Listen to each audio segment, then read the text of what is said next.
Greetings ng kapayapaan para sa lahat ng mga Pilipino na nanonood ng video ito. Ngayon, ipapakita ko sa inyo itong bagong laruan natin na pangsukat ng gaano kalakas yung magiging amplifier natin. Gaya din ito ng mga naunang mga presentation ko na pansukat din ng mga amplifier natin. Although ito ay wala na siyang LCD display dahil yung gagamitin natin na pang-display para ma-monitor at ma-manage yung magiging parameters ng magiging test rig natin ay cellphone na lang. O pwede rin yung computer na may wifi at saka yung laptop. So itong device na ito ay wifi enabled dahil sa board na ito. At no need na ng LCD. Yung power supply natin ay kahit na 9 volts to 12 volts, ito ay papasok sa regulator natin na 5 volts. Ibababa niya ng 5 volts dahil 5 volts ang pwedeng isupply natin. Dahil yung microprocessor din ito ay nasa 3.3. So yung reference ng sampling natin ay nasa 3.3. So ibig sabihin, yun ang magiging base reference natin ng sampling. So, dito papasok yung magiging audio input natin hanggang sa mga amplifier na may supply na 100 VAC ay kaya nito. So, itong mga resistor na ito ay voltage divider lamang upang hindi lumampas ng 3.3 yung magiging input ng microprocessor natin at kung magkaroon man ay ito ay masisira na. Although meron tayong pang-clamp dito na Zener diode na 3.3 din. So, pwede rin pagka walang 3.3 na diode, huwag nyo lang ilampas ng 100 VAC yung magiging amplifier na tinetest nyo. So, anyway, ito ay free wifi siya ang ilalabas niya. Hanapin nyo lang sa cellphone nyo. Pag na-enable na yung wifi ay power meter. Ito ay magko-connect dahil wala siyang password. So, pwede na kayong mag-test. So, bago yan, ipapakita ko sa inyo kung paano mag-upload nito dahil kailangan nyo na i-upload yung bin file para dito. So, kailangan nyo nung micro charger na USB data cable para saksak nyo sa laptop nyo or sa computer nyo.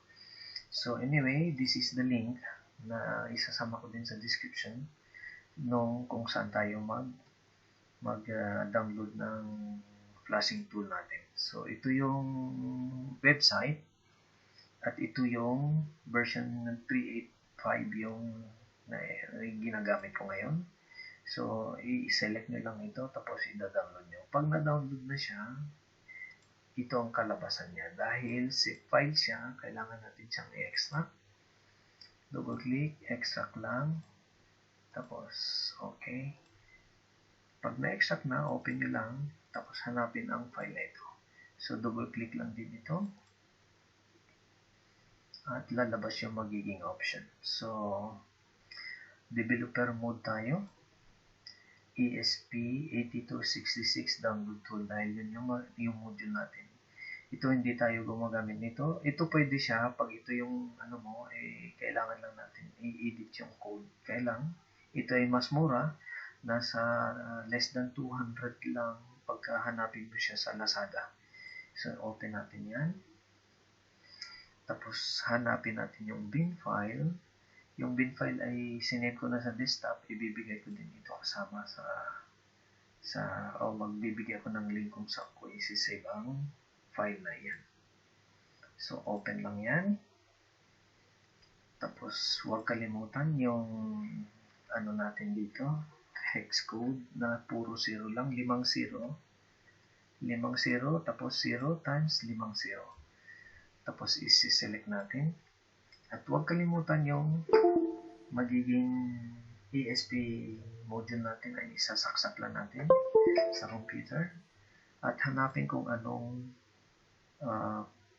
COM port siya. Ang sa akin ay COM5, baka sa inyo COM3, COM6 or any number. Not necessarily na COM1 siya. So COM5.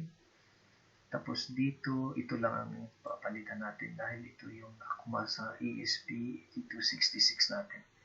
Pagkatapos niyan ay start lang natin. So, antayin na ma-upload siya. Okay, mabilis lang. So, ibig sabihin na upload natin siya. Ngayon, hahanapin natin yung Wi-Fi. Okay, baka nakakonect na kaagad. Ang bilis. Okay, disconnect natin. So, kasi magre-restart siya. So, i-connect lang natin siya. So, antayin connect. By the way, pwede kayong sumabay at least 2 o 3. Huwag naman masyadong maraming device katulad may 2 cellphone kayo, isang computer. 2, 3, o mas maganda isa na.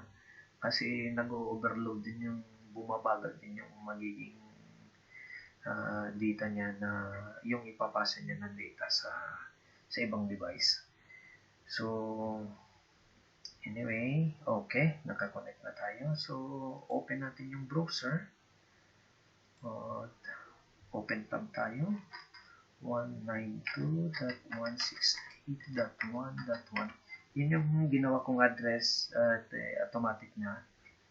Yan na itatype nyo na lang sa browser nyo. Tsaka pag nag-connect, ayun, go-connect na. So, pag galawin ko yung analog input niya, magkakaroon tayo ng mag-update yung reading dito. Ito yung actual na BEC or B output. Ito yon. Tapos yung maximum power yield ng power amplifier nyo, yun ang ika-catch nung parameter na ito. So, anytime na magkaroon ng mas higher pa na value nito, ito ay i-record niya. So, ito yung real-time reading niya. Katulad din ng output voltage.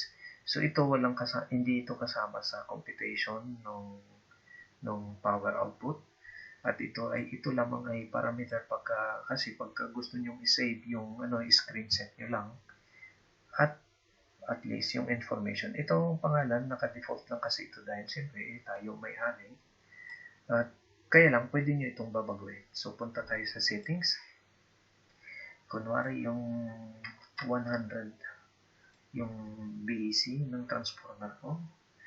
Tapos 50 ampere kunwari lang at saka 8 ohms yung pang-testing ko. Dapat pala, pag nag-testing kayo, dapat may speaker. So, amplifier ay sabihin natin standard, kunwari. Okay. Tapos, yung pangalan nyo. So, tapos ito, pag nag-calibrate kayo, pwede nyo i-calibrate siya sa known voltage. Katulad may 12 volt supply kayo na transformer. Pwede nyo i-measure yung transformer output sa device natin. Pagka hindi siya nag-accurate, i-adjust nyo lang ito. Default natin sa 100 kasi kunwari, okay, dagdag tayo ng 5%. So, sasubmit nyo lang. Okay, so 105% siya. So, nagbago yung pangalan, nagbago din ito. So, nagiging 4 ohms, 50 ampere, 100 BEC din yung supply natin. So, ang ginagamit lang sa computation nito ay ito lang. At saka, yung B out natin ay square niya lang divided by yung load impedance. So, ito yung magiging power output. So, ganyan lang kasimple kabayan. So, ulitin ko, pag-change, madali lang.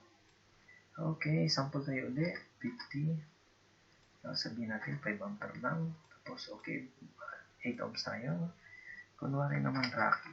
Okay, Rocky expand naman. Okay. Tingnan natin kasi 15 karakter lang maximum nito. Okay.